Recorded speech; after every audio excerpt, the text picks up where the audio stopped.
Nous sommes les Shifters, qui est une association qui est adossée à une autre association, The Shift Project, qui est un think tank, donc une association dont les membres sont des entreprises et qui a une vingtaine de salariés qui produit des rapports sur comment lutter contre le dérèglement climatique en décarbonant différents secteurs des activités françaises. Les Shifters, c'est une association de bénévoles donc, qui est à côté pour diffuser ces travaux-là, mais aussi pour y contribuer. Et les Shifters ont aussi un rôle de participation à la vie publique, en participant notamment à des débats publics comme celui aujourd'hui sur l'EPR de budget. Les Shifters sont en faveur de la construction de nouveaux EPR2. Le GIEC dit qu'il faut lutter contre les dérèglements climatiques en décarbonant, donc en sortant des énergies fossiles. Il faut réduire la consommation d'énergie globale et pour cela, il y a différents leviers qui sont la sobriété, l'efficacité énergétique et l'électrification. Donc pour réduire la consommation d'énergie, il faut augmenter la consommation d'électricité. Pour ce faire, il faut remplacer le parc actuel nucléaire par un nouveau parc et par-dessus rajouter les énergies renouvelables.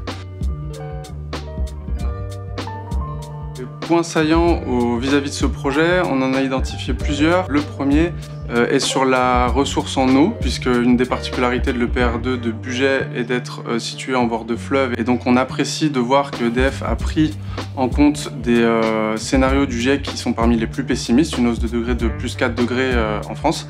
Par contre, on apprécierait de voir les courbes de projection du débit du Rhône sur des temps plus longs, qui correspondrait plus à la durée effective de vie d'une centrale EPR2. Il y a des questions sur la sûreté, donc plus de pédagogie sur les différentes solutions qui sont mises en place pour assurer la sûreté et limiter les risques des EPR2 serait intéressant dans le débat.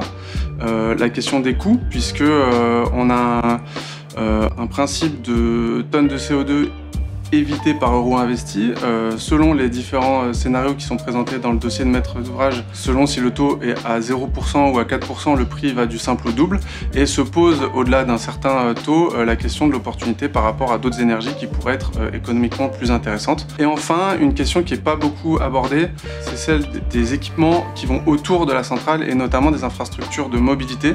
Et nous, en tant que shifter, on souhaiterait que ces opportunités-là permettent de créer des moyens de se déplacer qui soient décarbonés, donc des transports en commun ou ferroviaires, plutôt que de justifier la fabrication d'une nouvelle autoroute, par exemple, qui générerait du trafic induit et finalement plus de CO2. Et donc au-delà de tout ce qui a déjà été dit, nos attentes pour ce débat, c'est que tous les points de vue des différents acteurs puissent être exprimés et entendus, et que les sujets puissent être débattus dans de bonnes conditions, dans le respect mutuel de chacun et que cela puisse aboutir à des résultats intéressants.